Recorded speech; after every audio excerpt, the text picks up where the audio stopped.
Oui bonjour, centre opérationnel de la gendarmerie. Quelle est votre urgence? C'est Claudia, affolée, qui explique qu'elle a été victime d'une agression et que Julita a disparu. Bonjour à tous et bienvenue dans ce nouvel épisode de mon podcast Criminum. Si vous aimez mon travail, n'hésitez pas à vous abonner.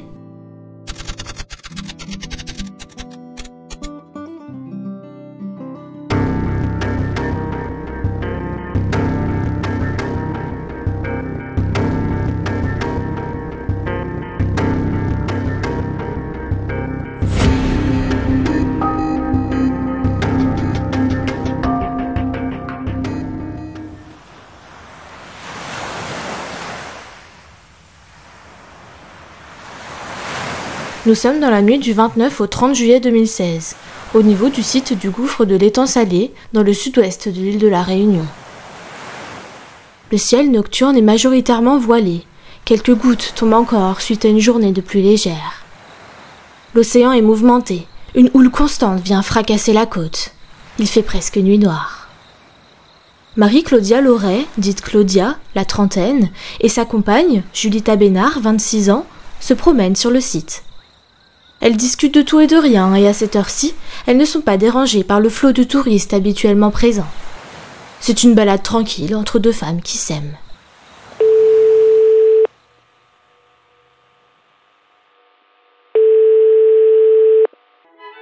Vous avez composé le numéro d'urgence de la gendarmerie nationale. Veuillez patienter, un opérateur va prendre... Oui bonjour, centre opérationnel de la gendarmerie. Quelle est votre urgence? C'est Claudia, affolée, qui explique qu'elle a été victime d'une agression et que Julita a disparu. Les gendarmes arrivent sur les lieux du drame. Armés de lampes torches, ils font le tour du site, essayent de trouver la jeune femme qui s'est peut-être perdue du fait de la quasi-obscurité ou qui s'est peut-être blessée. Mais ils ne trouvent rien. Il n'y a aucune trace de Julita. Interrogée, Claudia explique qu'au cours de leur balade, Julita s'est éloignée quelques minutes et c'est alors qu'elle a été violemment agressée par un homme qu'elle n'a pas bien vu. Et après s'être débattue, elle aurait réussi à s'enfuir. De retour sur les lieux, un petit moment plus tard, sa petite amie n'était plus là. Affolée, elle l'aurait alors cherché dans les environs, crié son nom, mais voyant que sa compagne Julita n'était plus là, elle aurait fini par appeler la gendarmerie. Est-ce l'agresseur qui l'aurait enlevé? Le site du gouffre est réputé pour être un lieu de rencontre nocturne, mais aussi, malheureusement, une échappatoire pour les désespérés qui viennent se jeter dans ce redoutable trou sur l'océan. Les gendarmes déploient rapidement un important dispositif de recherche, équipe cynophile comprise. Le site étant d'une grande dangerosité, les militaires devront attendre que la houle soit très faible et l'eau la plus claire possible pour effectuer des plongées afin d'éventuellement retrouver le corps de Julita. Malheureusement, aucune trace de la jeune femme ne sera retrouvée.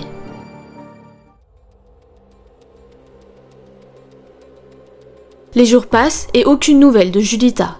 Aucune demande de rançon, aucun appel aux forces de l'ordre, aucun indice retrouvé sur les lieux du drame. Elle s'est volatilisée. Alors, je suis Karine, la sœur de Julita. On n'a pas de nouvelles d'elle, malheureusement, depuis sa disparition. On n'a pas retrouvé ni bijoux, ni aucune trace qui pourrait expliquer qu'elle ait été agressée ou autre. Voilà, rien du tout, aucune piste. Et on est sur le site même de la disparition? On est a priori sur le site où elle aurait été vue la dernière fois, oui. Alors le téléphone a été retrouvé ce matin, il est en possession des gendarmes à l'heure actuelle pour investigation. Ma sœur étant asthmatique et quand même d'une corpulence assez forte qui ne faisait pas vraiment de sport, faire un sprint jusqu'à là-bas ça me paraît complètement improbable. Après je sais que quand on a peur on peut aller très très vite, on peut aller très très loin, mais ça me paraît beaucoup, c'est vraiment troublant. Alors si quelqu'un a vu quoi que ce soit ou si ma sœur m'entend, ce serait bien qu'elle montre un signe de vie.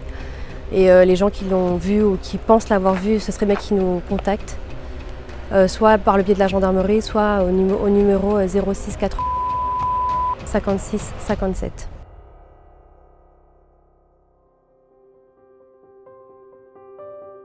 Julita mesure environ 1,65 m. Elle a les cheveux bruns, coupés au carré et bouclés.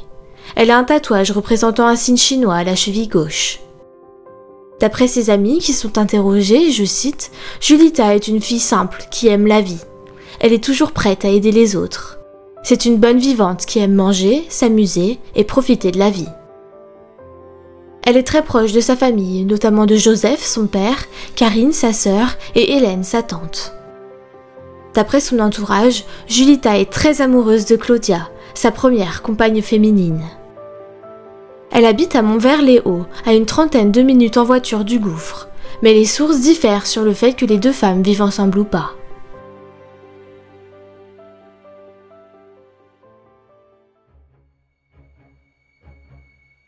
Les gendarmes interrogent naturellement Claudia, qui est la dernière personne à l'avoir vue.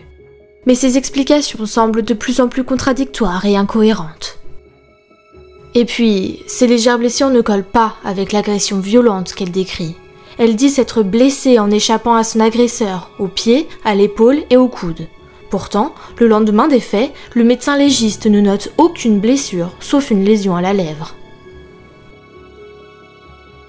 Un témoignage peu rassurant vient alimenter les doutes des enquêteurs. Un habitué raconte avoir croisé les deux femmes sur le parking marchant ensemble, je cite, très proches, en direction de la mer. Puis, il a revu Claudia seule, marchant, ne semblant pas paniquer, revenir à la voiture. Claudia Loret est une jeune femme réunionnaise d'une trentaine d'années, assez singulière. Elle multiplie les relations sentimentales avec des hommes et des femmes qui sont tous amoureux d'elle.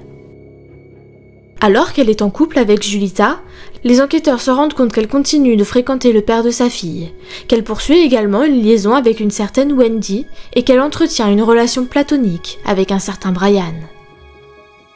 C'est d'ailleurs lui qu'elle a appelé en premier en regagnant sa voiture après avoir été agressée sexuellement par un inconnu.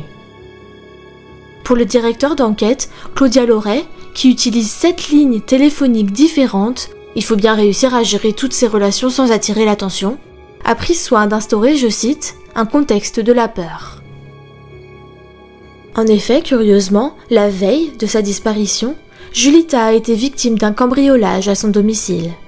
Ont disparu son téléphone portable et sa télévision. Et encore plus curieusement, cette télévision a été retrouvée plusieurs jours plus tard suite à une perquisition. Et devinez où ? Chez Wendy, une des amantes de Claudia. Et le pire, c'est que d'après Wendy, c'était un cadeau de sa compagne Claudia. Le portable, lui, a été retrouvé, éteint, enterré dans le jardin du domicile de Julita. Autre fait étrange, le téléphone de Claudia a été mis sur silencieux juste après les faits, et ce pendant 24 heures. Bizarre, non ? Sa compagne disparaît mystérieusement. On ne sait pas si elle va bien, si elle a été enlevée ou si elle est en vie. Le seul moyen pour rester en contact, c'est via son téléphone. On peut se dire que la réaction normale aurait été au contraire d'attendre nuit et jour à côté de l'objet, espérant qu'il sonne enfin pour avoir des nouvelles. Mais non, elle le met en silencieux. Enfin, une dernière information vient renforcer l'idée que Claudia est sans cœur. C'est que les enquêteurs ont découvert que seulement une semaine après la disparition de Julita, Claudia a repris ses activités sur des sites de rencontres, comme si l'absence de celle dont elle partageait la vie ne l'atteignait pas. Au vu des informations recueillies, les enquêteurs finissent par tenter un coup de poker. Pas de corps, pas d'aveu, pas d'indices sur la scène de crime et pourtant, 15 jours après le drame, le 14 septembre, Claudia Loret est interpellée dans l'est du département et placée en garde à vue, à la suite de quoi elle sera mise en examen pour assassinat. En effet, les enquêteurs ne croient pas du tout aux événements racontés par Claudia. Pour eux, elle a délibérément amené sa compagne au site du gouffre, en pleine nuit, prétextant une promenade amoureuse. Elle l'aurait poussé par-dessus une barrière de sécurité pour que Julita tombe dans l'eau et soit emportée par les vagues, ne laissant absolument aucun indice quant à son méfait. En attendant son jugement, des expertises sont effectuées pour apprendre à connaître la suspecte. D'après une experte en criminologie, donc pas une psychiatre, Claudia Loret est héboïdophrène, c'est-à-dire qu'elle souffre d'une pathologie mentale à mi-chemin entre la schizophrénie et la psychopathie. En d'autres termes, l'accusée serait en proie à des délires froids et narcissiques, et c'est peut-être ce qui pourrait expliquer ce qui s'est passé entre les deux femmes le soir des faits. Pour cette experte, je cite, « Ce trouble est susceptible de modifier le discernement et explique aussi ce caractère impulsif, méfiant, autocentré, une forme de délire froid manifesté par le mensonge chronique et une absence d'empathie de l'accusé.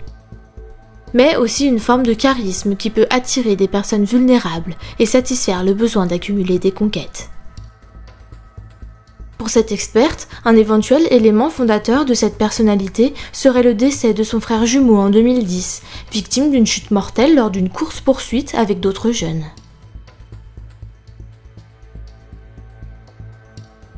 Toutefois, 2 experts psychiatres cette fois-ci se sont penchés sur la personnalité de Claudia et ne sont pas arrivés aux mêmes conclusions.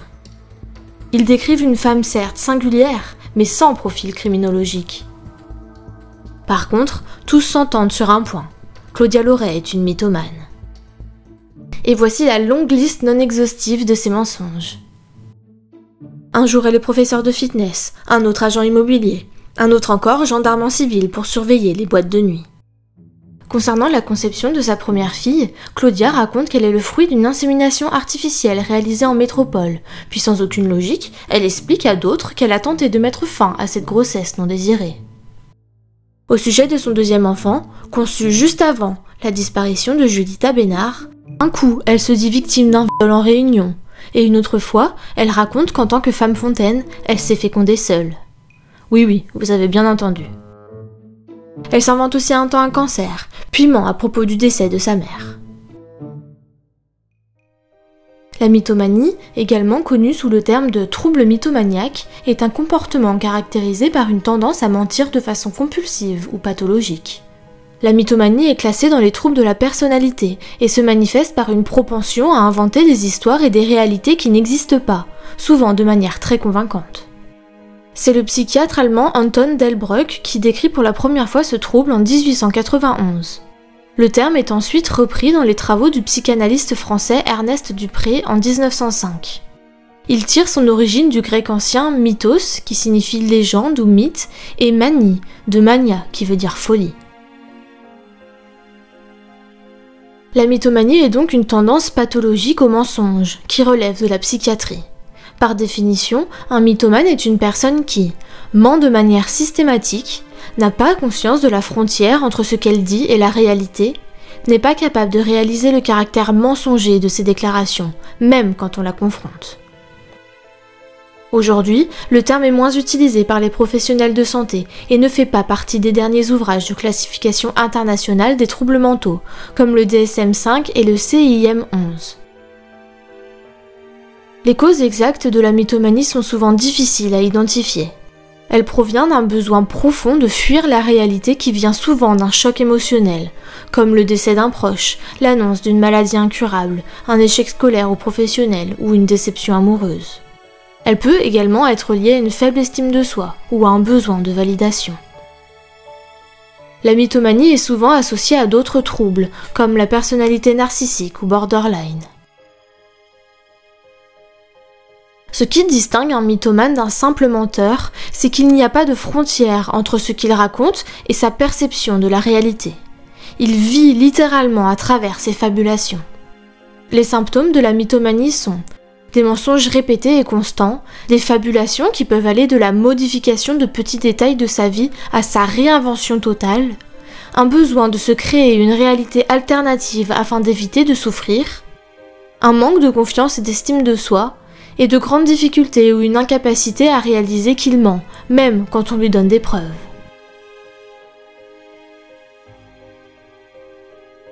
Contrairement aux mensonges ordinaires, la mythomanie n'est généralement pas motivée par un bénéfice externe évident, mais plutôt pour attirer l'attention, la sympathie, la pitié.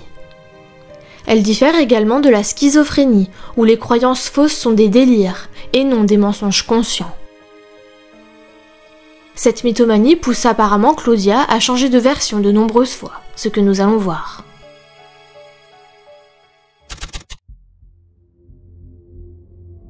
Dans sa première version, Claudia a dit qu'elles ont été toutes les deux agressées, alors que dans sa deuxième version, Julita s'est éloignée d'une dizaine de mètres pour uriner et l'agression s'est déroulée à ce moment précis.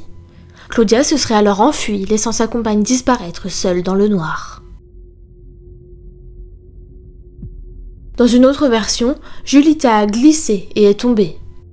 Le meilleur ami du couple dit avoir reçu les confidences de Claudia sur, je cite, une dispute et une chute accidentelle de Julita. À Brian, Claudia aurait confié s'être disputée avec sa compagne sur les rochers et lui avoir porté un coup qui l'aurait fait chuter dans l'eau. Elle se justifie en disant, je cite, « Je n'en ai pas parlé parce qu'on ne m'aurait jamais cru ». D'après Claudia, Julita avait des intentions suicidaires, notamment à cause du fait qu'elle était rejetée par son père à cause de son homosexualité.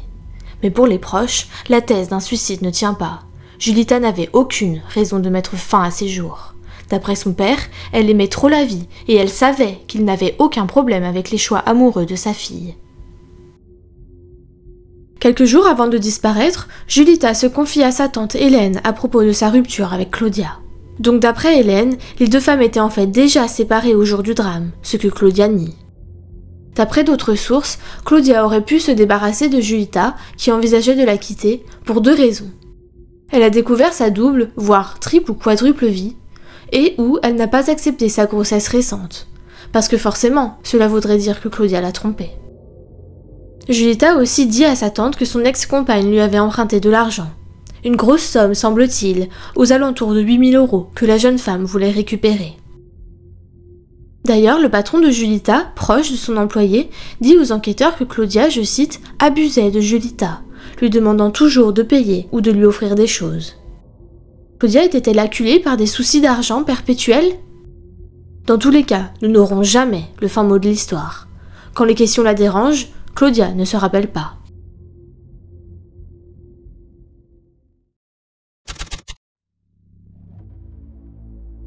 D'après les avocats de la famille Bénard, il n'y a aucun doute sur la culpabilité de Claudia. Pour eux, à supposer que Claudia ait réellement été agressée, l'homme ou les hommes n'auraient pas pu voir Julita quelques mètres plus loin. Pour rappel, il faisait pratiquement nuit noire. Et si l'agression a eu lieu sur le sentier, des témoins l'auraient vue. Il précise également, je cite, « La piste du suicide n'est pas possible. L'argument du rejet de la famille est insupportable. Elle était pleine de vie et de joie. C'est d'ailleurs ce que Claudia Loret aimait chez elle. »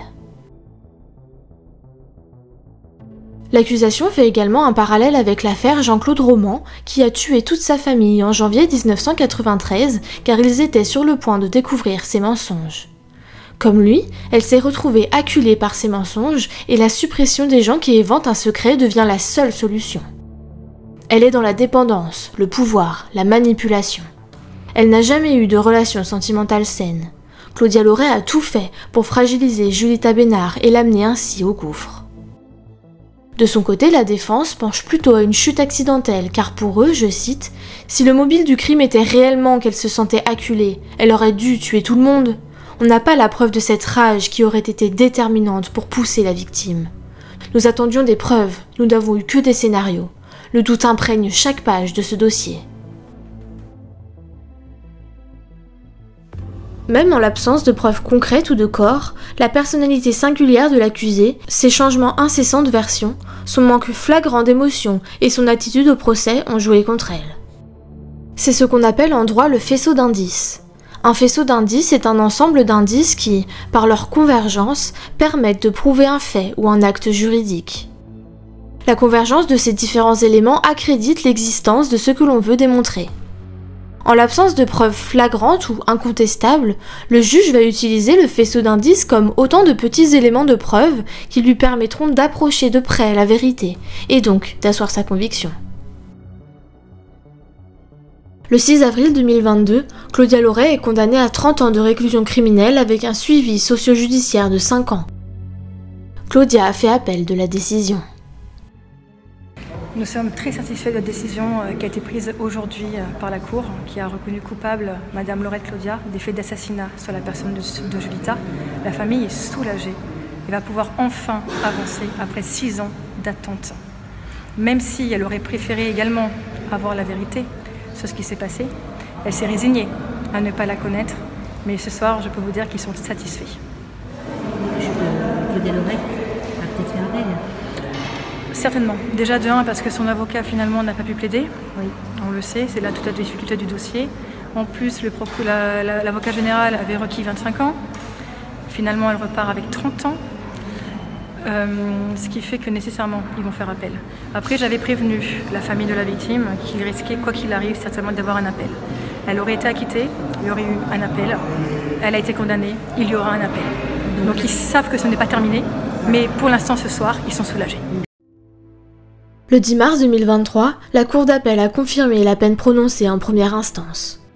Claudia est donc reconnue une seconde fois coupable de l'assassinat de Julita Bénard et est condamnée à 30 ans de réclusion criminelle, mais cette fois-ci avec un suivi socio-judiciaire de 7 ans. Claudia et son avocate ont décidé de saisir la Cour de cassation, ce qui s'appelle en droit se pourvoir en cassation. Il faut savoir que lors d'un pourvoi en cassation, la Cour ne rejuge pas entièrement l'affaire, mais statue uniquement sur la forme, c'est-à-dire si les magistrats ont correctement appliqué le droit en première instance et en appel. Malheureusement, je n'ai pas trouvé dans mes recherches si le pourvoi avait été reçu ou non, donc pour l'instant, on ne sait pas s'il y aura un troisième procès, mais je vous tiendrai au courant s'il y a du nouveau. Vous vous demandez peut-être pourquoi Claudia n'a pas été envoyée en hôpital psychiatrique plutôt qu'en prison, puisque son trouble mythomaniaque relève de la psychiatrie. C'est une question de discernement. J'en parlerai plus en profondeur dans une prochaine vidéo, mais pour l'instant, retenez que la seule manière pour un condamné d'éviter la prison, c'est que son discernement ait été aboli, c'est-à-dire que l'auteur des faits a dû être atteint, au moment des faits, d'un trouble psychique ou neuropsychique ayant aboli son discernement ou le contrôle de ses actes. Ce n'est pas le cas pour Claudia. La mythomanie n'est pas considérée comme un trouble psychique ou neuropsychique, mais comme un trouble de la personnalité. Donc pas d'hospitalisation pour elle. Au moment des faits, Claudia avait donc pleinement conscience de ce qu'elle faisait. C'est après qu'elle a altéré la réalité avec ses mensonges. C'est d'ailleurs pour ça qu'elle a été condamnée pour assassinat et pas pour meurtre, l'assassinat étant le fait de tuer quelqu'un de manière préméditée.